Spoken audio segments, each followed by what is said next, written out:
This is Talking My Walking. I am Rodrigo Ribeiro, and today I'm going to talk about we can't have a class caste based society and democracy.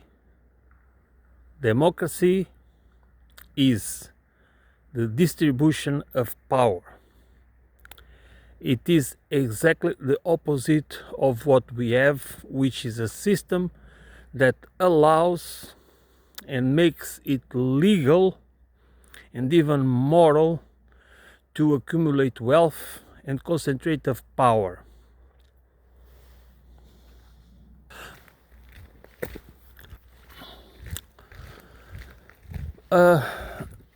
We should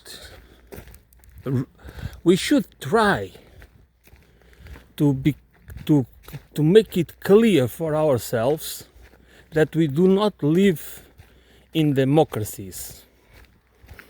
We live in what we can call managed democracies that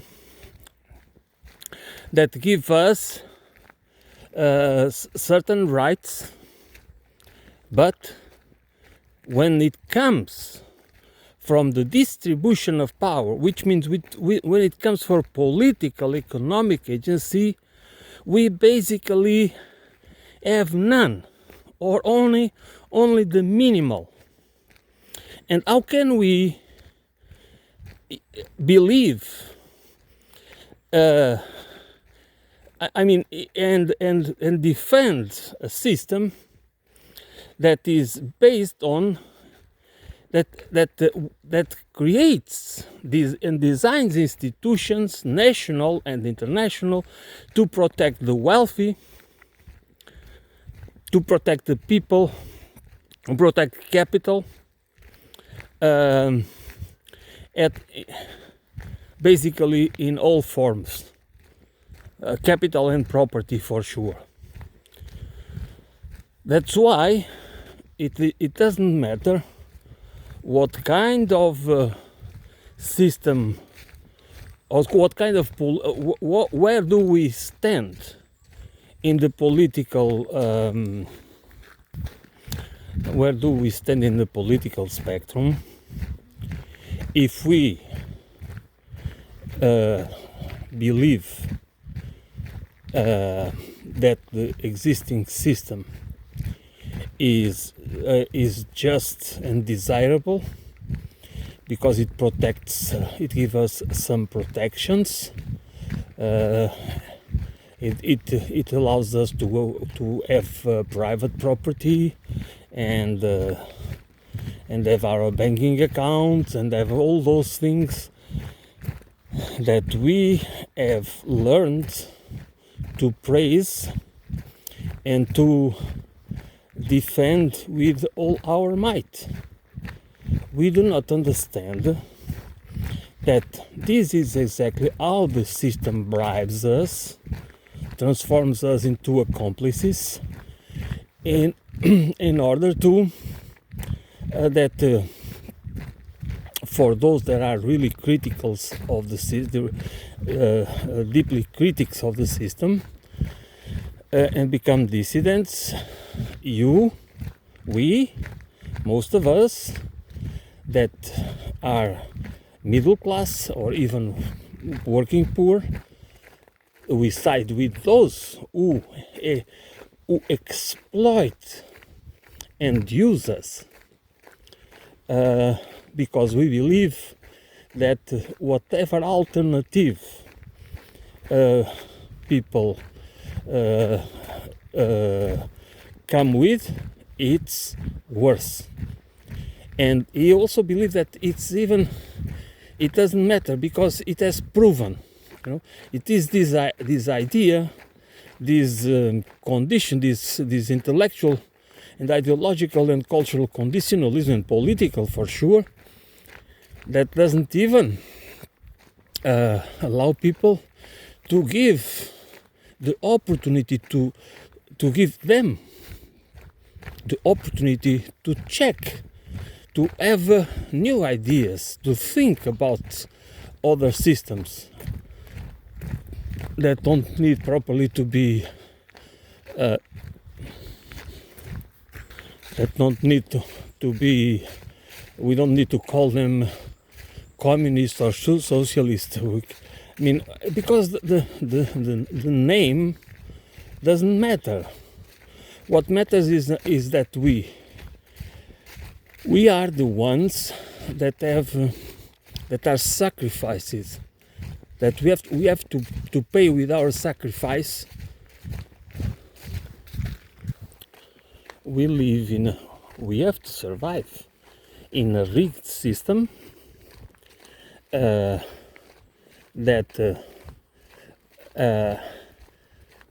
uses every trick, every tool to make sure that we do not acquire any power, that we don't have agency. And it does, I mean, it's just, we are just used for these wars, you know, for the cultural wars and the scapegoating wars as well, and all these games that divide and tribalize us around questions that in the end have nothing to do with the real causes, the root causes of our problems, which is the system itself. Either we are able to unite and organize and become conscious that the concentration of power and wealth is not normal. A growth economy, a perpetual growth economy is not normal nor natural. The private property, the primacy of private property rights and private property itself is not normal nor natural, which means that we in many forms have been living in a lie. A lie. It's just because, of course, we are so adaptable. We can adjust ourselves to so many different conditions, natural and cultural and societal, and values and principles and systems and ideologies and narratives and so on and so forth, that we basically can live even in the worst conditions, which means that even when we are the desire to survive, the survival instinct and the need that when we raise a family, we want to protect the family, to feed our children, and all the rest that we sacrifice ourselves to a system in order to in the hope that something better, but that something better can happen if usually only happens when the people fight for it, when again the people organize and unite, which means that they want amass power and then use that power to fight the ones that are abusive, that exploit, that are tyrannical, that do not have compassion. And they will always use the same excuse, the same justification. It is not possible to do it. We cannot survive with a 8-hour day work.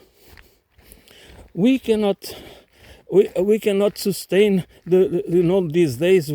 We steal for decades, especially in the countries where there were social democratic regimes with a strong with a stronger social state.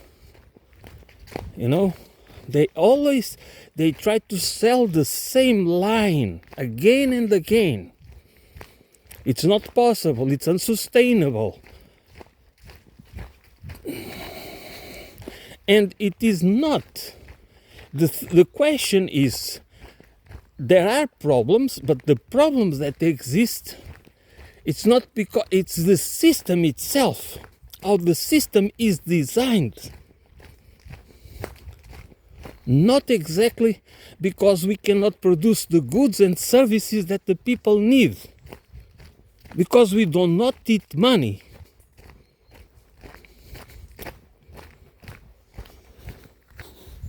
When politicians and economic analysts and economists in general, mainstream economists and pundits and experts and all it's a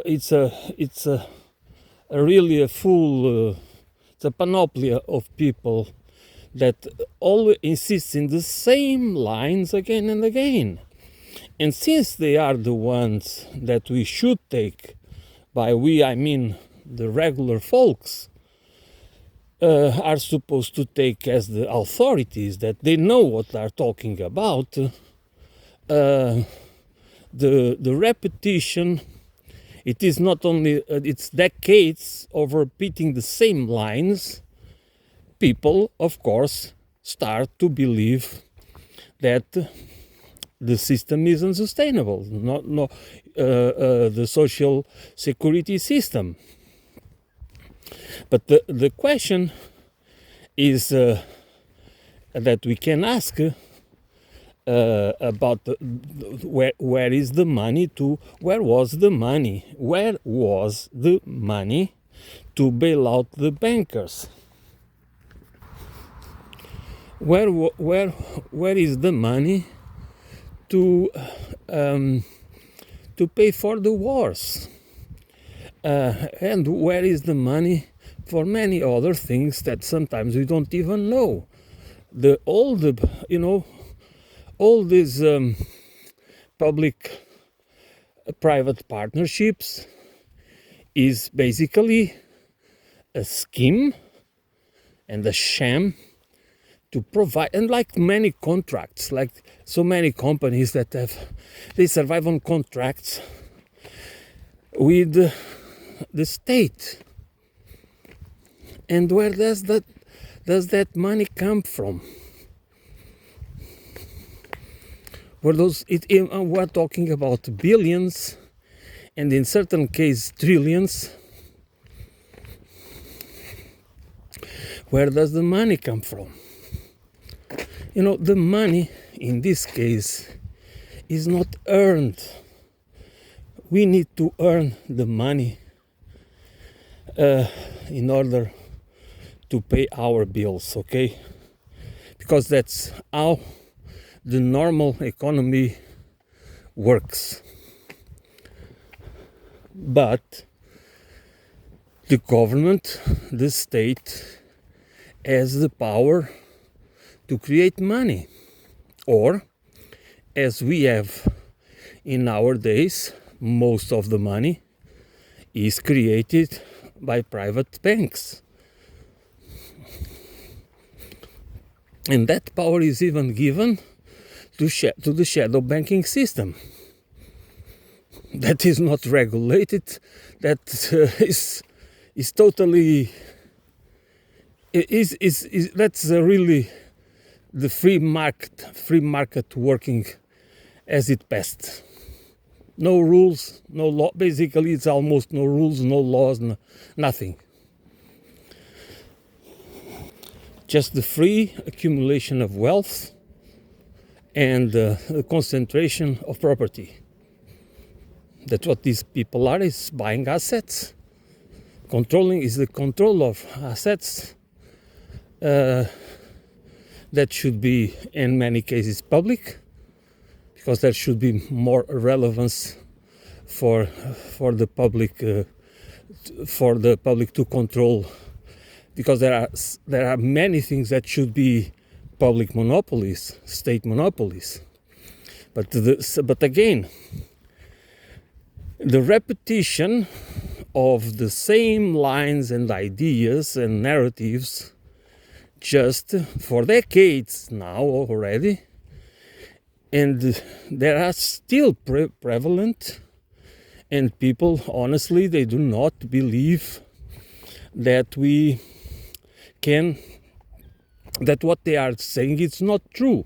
It doesn't mean that some of what they say is a lie, but the message itself, the moral lesson, is a lie. And that's exactly what we need to understand. And those ideas and principles and values and narratives are so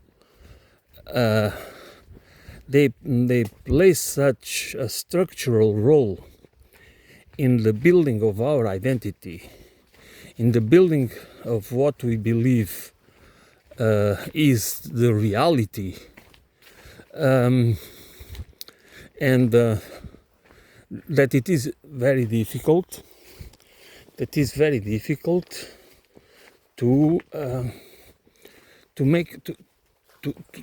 It's very difficult for us to distance ourselves and have a critical analysis of all those values and principles and norms and beliefs, about the monetary system, about the economic system, about the social structure, about the economic system, about democracy. Because we do not really go to the bottom of, in order to put things in perspective, and think and have and make and have questions and challenge even our beliefs and convictions. I mean, this should not be a political a party thing. It should not be about the right is wrong, the left is wrong, or whoever is wrong, or liberals and this and that. No, we should and we need to put these political fights and political confusion, because it's most of the time just to weaponize. It's the weaponization and and to instrumentalize us, and not to solve anything. In many cases, it's just to kick the can down the road and allow the same groups, the same institutions, organizations, corporations, and all the rest to keep controlling our lives. And that's why we need to understand that in the end, what the system where we live does to it is about controlling us, having control over our lives, giving us the illusion of freedom, but we do not have freedom. At least we do not have the freedom. Not even those that that are part of the privileged class, like the professional managerial class, and the middle class, higher middle class, the upper middle class. I mean, everybody in this hierarchical system, class or caste-based hierarchical system, has to pay vassalage to the upper layers of the social strata of the hierarchy. You are allowed to if we participate and if we help them to concentrate and to reinforce their power, to concentrate more wealth and reinforce their power and control, we can be well rewarded. So that's this incentive. We are going to be rewarded if we participate. Whether we believe or we hate the system, it doesn't matter. So we need to sell ourselves. This is not freedom.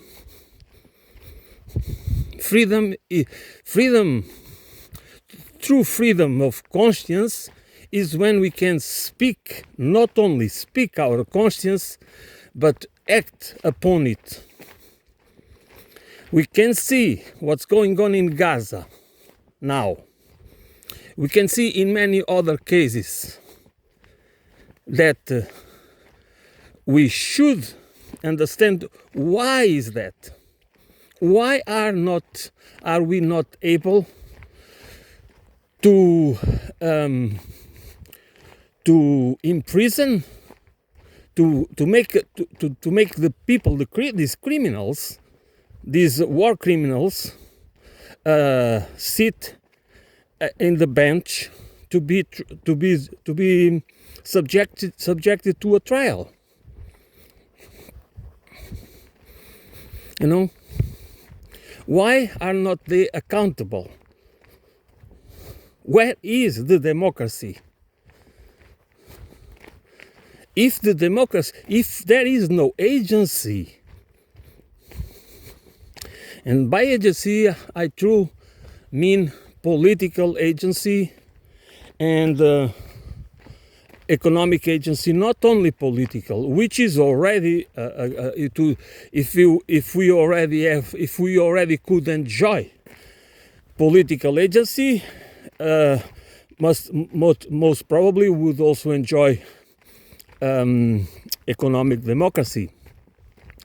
But no, we cannot. For many people, they just need, in order to not put their careers, their professions, their family well-being, and so on and so forth into jeopardy, they need to comply with the lies. Some, or many, they just believe in the system. They cannot see beyond it. But there are many that they do understand, and it